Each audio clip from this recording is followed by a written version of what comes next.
Viral ప్రేక్షకులందరికీ నమస్కారం. ఈరోజు చిత్ర విచిత్రమైన వార్తలు చెప్పడానికి మేము ముందుకు వచ్చేసాను. ఇవి మామూలు వార్తలు కాదు, అంటే మైండ్ బ్లాక్ అవ్వాల్సిందే. ఇక లేట్ చేయకుండా చూసేద్దాం పదండి. ముందుగా హెడ్లైన్స్. అమ్మమ్మని పెళ్లి చేసుకున్న మానవుడు, అన్నదమ్ముల్ని పెళ్లాడిన యువతి, భర్త చనిపోయాడు, పోస్ట్ మార్టానికి భార్య ఒప్పుకోలేదు. ఇక వార్తల వివరాల్లోకి వెళితే, అమ్మమ్మని పెళ్లి చేసుకున్న మనవడు, ఏం జరుగుతోంది ఈ సొసైటీలో ఈ వేళ? నాకైతే కలియుగం అంతరించిపోతుందేమో అని అనిపిస్తుంది. హర్యానాలో 21 ఏళ్ల మనవడు ఏకంగా 65 ఏళ్ల తన అమ్మమ్మని పెళ్లి చేసుకున్నాడు. భర్త చనిపోయాక సుల్తానా కాటూస్ ఒంటరిగా ఉండడంతో తనకు మద్దతు ఇచ్చేందుకు వచ్చాడు మనవడు ఇర్ఫాన్. తాతపోయిన టైంలో ఎమోషనల్ సపోర్ట్ అందించాడు. అయితే అది కాస్త కొన్నాళ్ళకి రొమాంటిక్గా మారిపోయింది. ఇద్దరు ఒకరిని విడిచి ఒకరు ఉండలేనంత బలంగా అయిపోయింది. దీంతో వారు పెళ్లి చేసుకోవాలని నిర్ణయించుకున్నారు. కమ్యూనిటీ వ్యతిరేకించిన ఒకటైపోయారు. ఈ విషయం పైన విమర్శలు కూడా వెల్లువెత్తుతున్నాయి. సమాజం ఎటుపోతుందో అనే ఆందోళన వ్యక్తమవుతుంది. అయ్యా ఇదేంటిది, అయ్యి బాబోయ్ నేను ఒప్పుకోను, ఇదేంటండి బాబు, ఇలా అయిపోయారు జనాలు.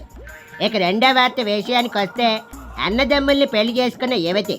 ఆ కాలంలో ఆనాటి పాంచాలికి 5 అన్నదమ్ములు భర్తలైతే, హిమాచల్ దోచాలికి అన్నదమ్ములు 2 భర్తలే. సరే చాలు శ్రీవారులు వేళ కాదు, విరహాల గోల ఇంకా నే తాళలేను అంటూ ఈ భామ 2 మొగుళ్లతో పాటలు పాడుకోవాల్సిందే. హిమాచల్ ప్రదేశ్ సిరిమూర్ జిల్లా చెల్లె గ్రామం ప్రదీప్, కపిల్, సునీత చౌహాన్ వివాహం చేసుకున్నారు. ఇంకా ఆశ్చర్యకరమైన విషయం ఏంటంటే, చుట్టుపక్కల గ్రామాల ప్రజలు ఈ వేడుకకు హాజరై వాళ్ళని ఆశీర్వదించారు కూడా. సోషల్ మీడియాలో వీడియోలు హల్చల్ అయిపోయాయి. ప్రదీప్ ప్రభుత్వ ఉద్యోగం చేస్తుంటే అతని సోదరుడు కపిల్ విదేశాల్లో జాబు చేస్తున్నాడు. కొల్హట్ గ్రామానికి చెందిన సునీత పెద్దల మాటకు విలువిచ్చే ఈ వివాహం చేసుకుందంట. ఏం చేసుకోవటమో ఏటో, ఇదేట్రా బాబిది. తమపై ఎవరి ఒత్తిడి లేదని ఇష్టపూర్వకంగానే చేసుకున్నామని, పైగా ఇలా వివాహం చేసుకోవడం అనాదిగా తమ తెగలో వస్తున్న ఆచారమని చెప్తున్నారు. ఇదేటి దిక్కుమాలిన ఆచారం రా బాబు. ఇంకా షాకింగ్ న్యూస్ ఏంటంటే, ఈ వివాహం తనకి ఎంతో గర్వంగా ఉందని ఫోటోషూట్లో ఉత్సాహంగా పాల్గొన్నారంట. మన బాబు గారు అన్నట్టు ఏం జరుగుతుంది, అసలు ఎటుపోతుంది మన దేశం? నాకైతే దెమ్మ తిరిగి మైండ్ బ్లాక్ అయిపోయింది అనుకోండి. ఇంకా ఇలాంటి దారుణాలు ఎన్నెన్ని చూడాలో రాను. మరి ఇప్పుడు 3వ వార్తలోకి వెళ్ళిపోదాం. భర్త చనిపోయాడు, పోస్ట్ మార్టంకి భార్య ఒప్పుకోలేదు. అసలు పోలీసుల విచారణలో ఏం జరిగిందో తెలుసా? మీకు తెలుసు. అక్కడికే వస్తున్నా, వినండి. దేశ రాజధాని ఢిల్లీ, ఆ మహానగరంలో ఉత్తమ నగర్లో కరుణ్ దేవ్ అనే ఒక వ్యక్తి తన భార్యతో కలిసి జీవిస్తున్నాడు. ఈ నెల 13న అతను చనిపోయాడట. పాపం కరణ్కి ఎలాంటి అనారోగ్య సమస్యలు లేవు. మందు, సిగరెట్, మాంసం లాంటి అలవాట్లు కూడా లేవట. పైగా ఆరోగ్యం పట్ల కరణ్ చాలా జాగ్రత్తగా ఉంటాడని అంటారు. ఆహారం కూడా మితంగానే తీసుకుంటాడట. అటువంటి కరణ్ చనిపోవడం పట్ల చుట్టుపక్కల వాళ్ళు దిగ్భ్రాంతి వ్యక్తం చేస్తున్నారు.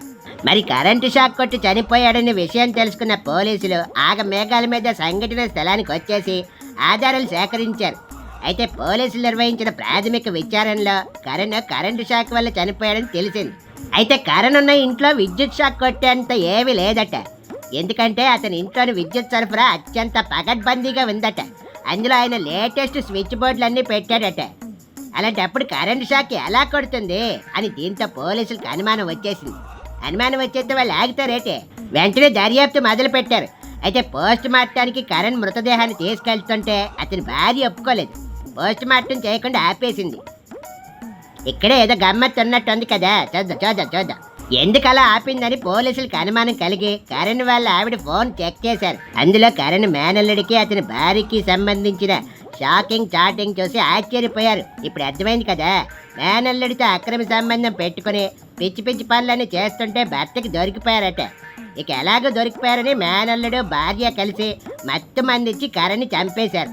తర్వాత కరెంట్ షాక్ కొట్టి చనిపోయాడు అన్నట్లు క్రియేట్ చేశారు. పోస్ట్ మార్టంలో అంతా బయటపడేసరికి పోలీసులు 2 అరెస్ట్ చేశారు. అయినా ఈ కాలంలో అక్రమ సంబంధాలు ఎక్కువైపోతున్నాయి. ఇదేం మారోగం అర్థం కావటం లేదు. తప్పుడు పనులు చేసిన వాళ్ళు ఎప్పటికైనా బొక్కలోకి వెళ్తారు.